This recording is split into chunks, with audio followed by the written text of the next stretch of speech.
Not long ago, the leader of Asfahan sent his men to the borders of the wilderness and ordered the reeds set ablaze for strategic reasons. That single action triggered a domino effect. Monsters fled westward in fear, driven by the spreading fires. Among them were intelligent monsters from uncivilized tribal societies. As they fled, they witnessed something terrifying. 3 megalanias, apex predators, flying through the air. After that, word began to spread among those capable of reason. There was a gigantic beast in the west. A creature so vast it rivaled a mountain, with eyes as black as night, and fangs fierce enough to tear any living being apart.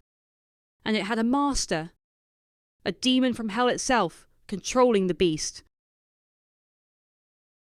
At the Asfahan royal palace, news was brought to the Sultan. The man reported that the Sand and Steel tribe, which had been a growing threat, had abandoned their settlement and moved into the forest within Magentano territory. The Sultan rubbed his beard and said it was good news. It was exactly as they had planned. He then asked how the Queen had handled them. The man replied that it was strange. The tribe had relocated without any resistance. The Sultan remarked that it was unfortunate. He had hoped they would have caused her some trouble. He then told the man he could leave. The man hesitated, stuttering as he said there was more news, and that they themselves now had a problem.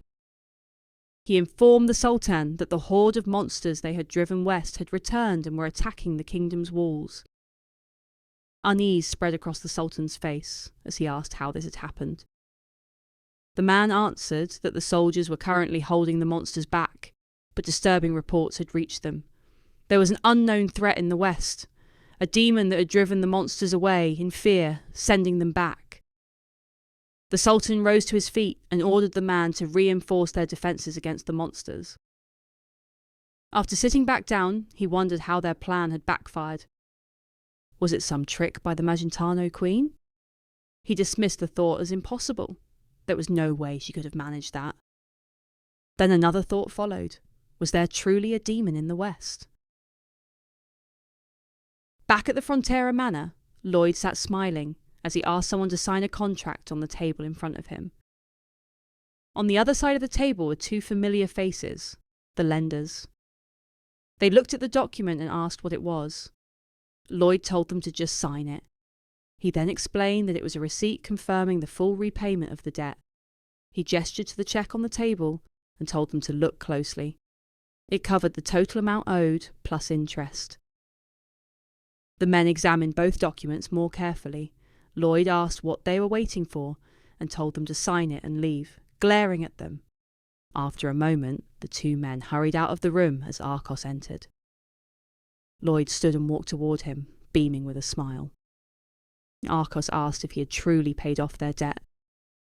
Lloyd held up the signed receipt and asked if he would like it framed. Arcos rushed forward and embraced him. Tears filled his eyes as he thanked Lloyd, saying that he had worked so hard to correct the mistakes of his foolish father. He then asked for forgiveness, admitting that he had not been a good father. Lloyd paused, then faced his father and asked if he loved his son. With tears still falling, Arcos asked what kind of question that was. Of course he did. Lloyd smiled, then asked what more could a son need than a father who loved him. The system then alerted Lloyd that he had earned a new title, Debt Eraser 3000. Across the entire Cremo region, he could now take loans at the lowest interest rates, having achieved the highest possible credit rating. Later, Lloyd walked through the halls as Javier approached him. Javier informed Lloyd that the relocation of the Sand and Steel tribe nearby had gone smoothly. Lloyd told him good work and continued onward. Javier then added that the White Cavalry had also assisted, but Lloyd showed no interest and waved him off as he left. Javier watched him go, wondering if something was wrong. As Lloyd walked, his thoughts returned to the Sand and Steel tribe. They had been relocated just outside the town, in the mountain forests. Even if another monster attack occurred, they would serve as the first line of defence. With the debts now paid off, his main priority was keeping the estate safe, yet he felt subdued. He had expected to feel joy now that the debt was gone, but it did not come. He made his way to his room and lay down on the bed, staring at the ceiling.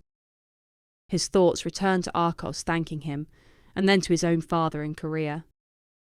They had been in a similar situation. His father had amassed a large amount of debt with no way to escape it. He had apologized to Suho, saying that he had made his life harder as well. The memory brought tears to Lloyd's eyes. He called out to his father, saying that this time he had succeeded, and that he was sorry he could not save him as well. Tears began to flow.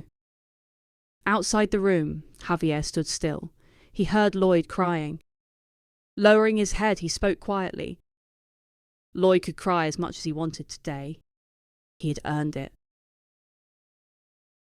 A few days later, the town cheered as Lloyd and Javier made their way through the streets. Lloyd scowled at the praise. He shouted for them to stop being so noisy and get back to work. The crowd only cheered louder, delighted by his irritation, calling out for him to scold them again. Lloyd asked what was wrong with them as Javier told him to enjoy the moment. Lloyd asked why he should. Javier reminded him that everyone there was smiling because of him. Lloyd brushed off the praise, saying that all he had done was try to make some money. The crowd begged him to curse at them again. Just then, Bayern came running, shouting that there was a problem. He told Lloyd that a massive number of people were approaching from the south. Lloyd asked if they were soldiers. Bayern said he was not certain, but they appeared to be refugees.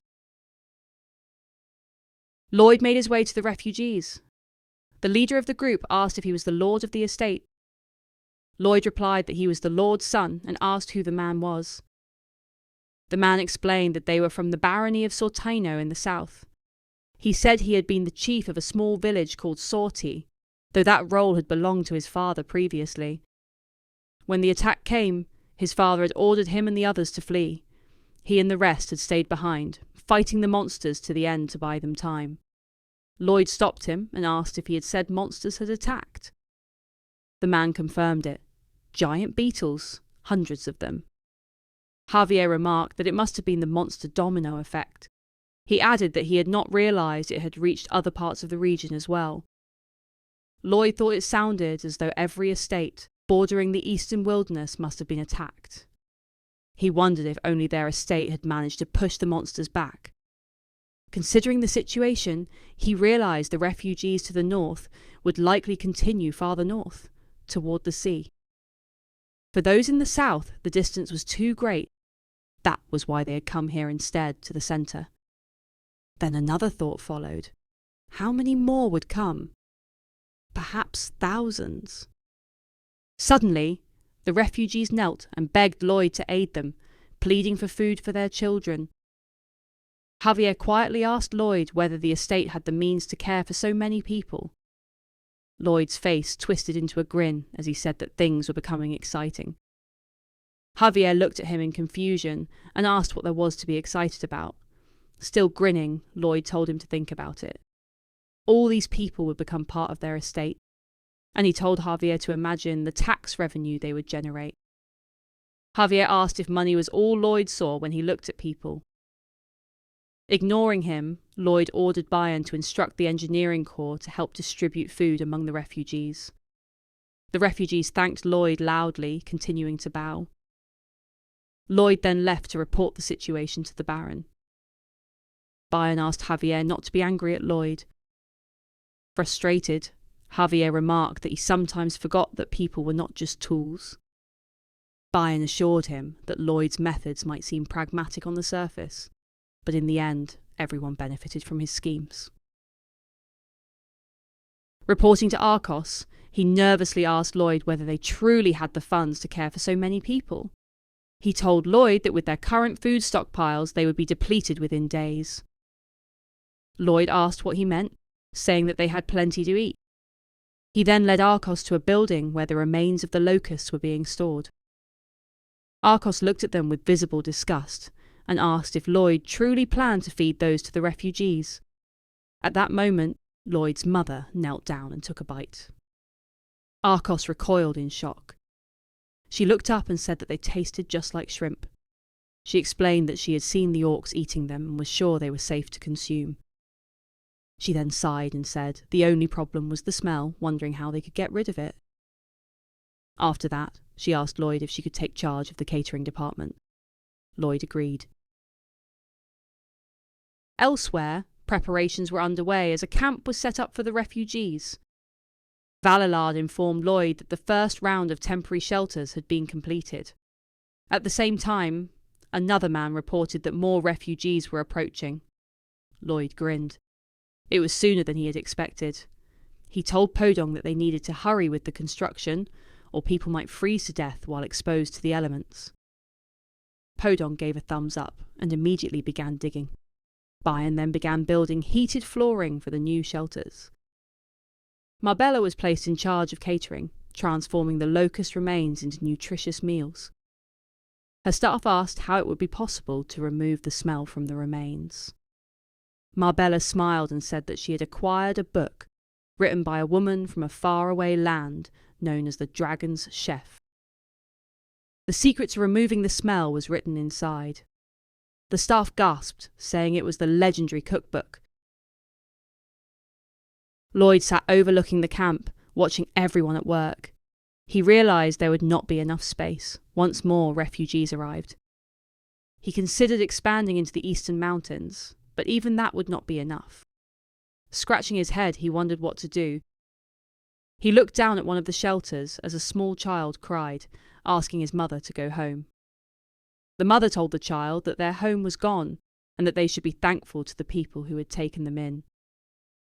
Watching the child, Lloyd was reminded of his life in Korea when his family had moved into a new apartment. His parents had been happy, even though it was an old and shabby complex. Lloyd remembered the place fondly. Some of his happiest memories had been made there. He looked back at the child and quietly promised that they would have a new home soon enough. Behind him, Javier had heard the words. He smiled as his faith in Lloyd returned. Lloyd turned to Javier and said it was time to begin their greatest project yet. Javier asked if he planned to build housing for all the refugees. Lloyd said yes, and more. Grinning, he told him he would build an apartment complex.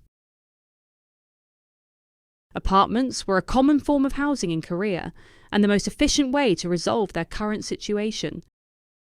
By concentrating people into a smaller area, space limitations could be managed. Lloyd stood near the river, overlooking an open stretch of land as he surveyed the area. If he could create an environment where the refugees were self-sufficient, they could prosper, and tax revenue would follow. As he imagined the money flowing in, Lloyd began to dance. Then he gritted his teeth. This would be the last major project. Once it was finished, he could finally live a cushy life. Later, a meeting was held to discuss the apartment project. Lloyd asked everyone to look at the documents in front of them. One of the documents displayed an image of a structure from a region called Fujian, a building known as a Tulu. It was a type of structure designed to house many people, with each unit consisting of a bedroom and a living space. At the centre was a courtyard that served as a communal area, containing bathrooms, canteens, and other shared facilities. Lloyd explained that he planned to build a square version of this design. It would be faster to construct than a circular one. He had also written notes in the documents outlining additional benefits. He pointed out that if the single iron gate leading into the courtyard was closed, the structure would instantly become an impregnable fortress. Valilard began clapping in awe at Lloyd's idea. Lloyd then clapped his hands together and asked if there were any questions. Javier asked how they planned to pay for all of the buildings. Lloyd avoided the question and instead asked whether Javier intended to abandon the people they had taken in. Arco spoke up, saying that he too was concerned about the finances involved in such a project. Lloyd told him not to worry. They simply needed to raise some capital. As Lloyd and Javier made their way back, Javier was sulking. Lloyd asked if he was still angry about having his question dismissed. Javier did not respond. After a brief pause, Lloyd's expression grew serious. He said that he was scared, He did not know if they could truly pull off such a massive project. He said that he was the one in charge, and if anything went wrong, the responsibility would fall entirely on him. Because of that, he had to maintain the image of being strong. That was what people needed in order to trust him. He then told Javier that he was the only person he could speak to honestly about such things. Javier's eyes widened. After a moment, he asked if Lloyd thought of him as an emotional trash can. Lloyd grinned widely and looked at him. Javier thought about punching him in the face. After that, they continued on their way. Lloyd hummed a tune, clearly amused, while Javier seethed. At the Lacona residence, the Lacona family's son, Diego, walked through the halls. He looked up ahead and saw Lloyd and Javier approaching. Lloyd greeted him warmly. Diego shrieked in terror at the sight of him. Lloyd casually asked how he had been, then asked how it felt to be kicked out of the academy. Diego trembled, unable to form a clear sentence. Lloyd smiled and patted him on the shoulder, telling him not to worry. He said he was there to get him back into the academy. Diego looked at him in confusion. Then Lloyd's expression hardened. He told Diego that it all depended on his father. In the Viscount's office, Lloyd sat across from him, demanding that he pay more for his water. The Viscount seethed, calling Lloyd scum and accusing him of extortion, even after Lloyd had gotten his son expelled from the academy. Then he grinned and laughed. He said that they had already signed a contract. The rates were fixed, and there was nothing Lloyd could do about it. Lloyd waved off the remark and pulled a magnifying glass from his pocket. He handed it to the Viscount and told him to read the fine print. Written in tiny letters, it stated that the water rates were subject to change depending on the mood of the provider. The Viscount grabbed Lloyd, calling him a rascal as he shook him. Lloyd feigned fear and asked him to calm down, a small grin forming on his face. He then said that the deal would benefit the Viscount as well. The Viscount demanded to know what he meant. Lloyd explained that 17 estates had been destroyed by the monster attack, causing refugees to flee in search of safety. He added that he had heard the Viscount had rejected them all. He then said he would pretend he had never heard such a thing, since Her Majesty might be displeased if she found out. The Viscount went pale and accused him of blackmail. Lloyd calmly added that he could also write to the Queen and request that the Viscount's son be reinstated at the academy. The Viscount froze, Lloyd's words catching him off guard. After a moment, he asked Lloyd how much more he needed to pay. Lloyd feigned innocence and said he was not there to shake him down. Then he glared at the Viscount and told him to offer what he thought was appropriate, just enough to avoid causing a rift in their friendship. Growing increasingly nervous, the Viscount begged Lloyd to name a number. Lloyd only stared at him in silence. Watching from the side, Javier thought that Lloyd was the worst. Lloyd calmly told him that he would accept any offer he could make, adding that he would be grateful for his generosity. The Viscount's heart raced as he struggled to think of a number that might satisfy Lloyd. Lloyd began to say, The Viscount abruptly blurted out 20%. Lloyd's face twisted in disgust at the offer. The Viscount shook, stuttering that he had misspoken, then raised it to 30. Lloyd's expression twisted even further. The Viscount grew breathless, tugging at his collar as he gasped for air. He glanced at Javier, who silently held up a hand with 5 fingers extended. The Viscount immediately shouted 50%. Lloyd's face twisted again, his teeth chattering. The Viscount looked back at Javier, his nerves flaring. Javier shook his head and silently mouthed 5 times. The Viscount shouted that it was outrageous. He said he could not possibly raise it 5-fold. Lloyd told him to calm down and asked where he had gotten that number from. He then said that 4 would be enough. The Viscount beamed at Lloyd, thanking him and immediately accepting the deal. He stamped the new contract. Lloyd and Javier then took their leave. Lloyd and Javier made their way back home as Lloyd celebrated securing the new contract. Javier looked disgusted with himself. Lloyd noticed and asked what was wrong. Javier told him that it felt like he had just helped blackmail someone. Lloyd said that was not true. Then his mouth stretched into a wide grin as he added that it was not a feeling. He had definitely helped blackmail him. He burst out laughing. Javier scowled at Lloyd and said that while it was his duty to protect him, he would no longer serve as his pawn in swindling people for Lloyd's projects. Lloyd replied that in that case he would have to stop singing him lullabies as well. Javier confidently stated that he had been a sword master for several months now and could perfectly control his senses. He no longer needed Lloyd's services. Later that night, sleep refused to come to Javier. After some time, he gave up and made his way to Lloyd's room. He asked for the lullaby. Lloyd said he did not feel like it.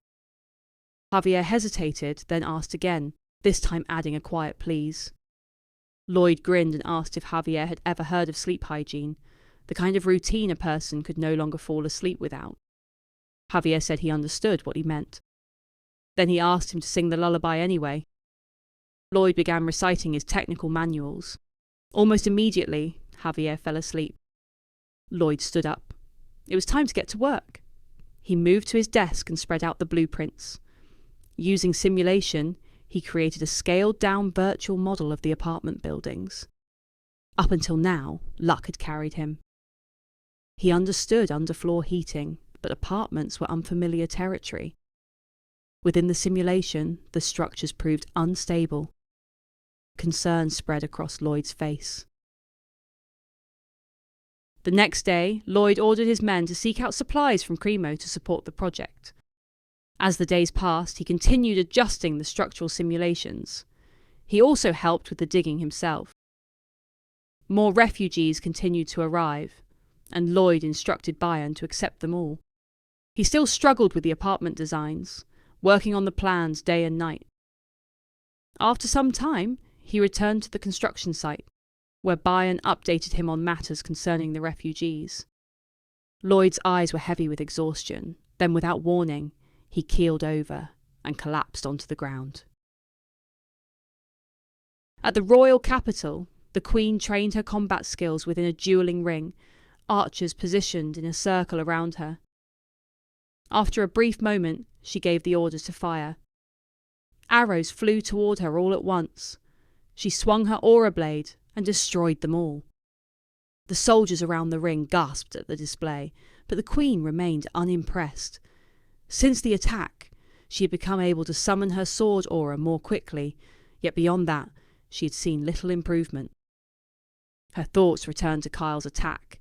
She resolved that she would never be that weak again. Just then, her aide approached and reported that a message had arrived from the Frontera Barony. Javier awaited her in the throne room, holding the message. He read it aloud. It stated that this lowly servant of hers deserved to be hanged, drawn, and quartered. The Queen frowned, wondering what that conniving man wanted now.